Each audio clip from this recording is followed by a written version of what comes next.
Sir hello.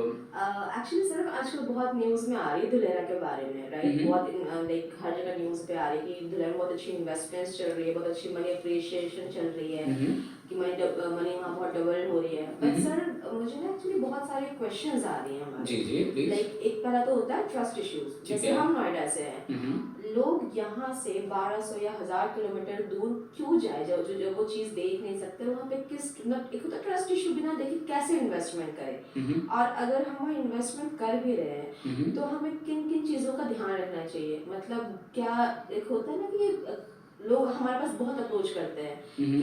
ये है वो यहाँ पे है वहाँ पे, हम्म। बट हमें किन किन चीज़ों का ध्यान रखना चाहिए। मतलब do what should we do and what should not we do.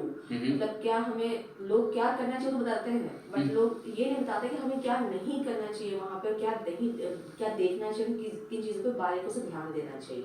तो वो आप अगर हमें एक बार एक्सप्लेन करेंगे तो एक हम्म। हमारे वो क्लियर हो जाएगा माइंडसेट। जी जी जी। तो मुझे कुछ थोड़ी सी आपसे जानकारी चाहिए थी वो। जी।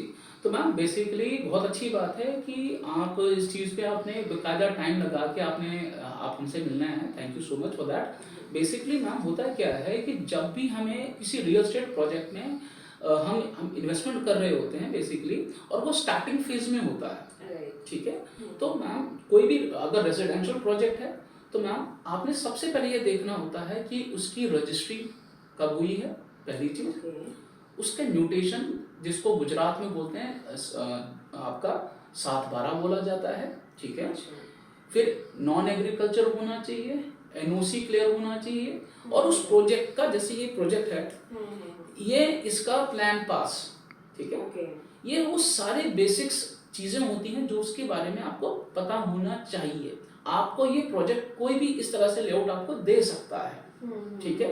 साथ में आपको ये सारा चीज़ें मिल गया। क्या क्या मिल गया? रजिस्ट्री के डॉक्यूमेंट मिल गए, आपके उसका एनए के डॉक्यूमेंट मिल गए, आपको उसके एनओसी मिल गई, आपको उसका प्लान पास मिल गया। अब आपने एक चीज़ और देखनी है कि क्या उस प्रोजेक्ट की, ठीक है, आपने एक एडवोकेट को हायर करना है। क्योंकि देखिए जब आप अपना 10-20 लाख रुपए इन्वेस्टमेंट कर रहे होते हैं तो लोग क्या करते हैं, अपने 10-20 हज़ार रुपए बचाने की कोशिश करते हैं। ठीक है।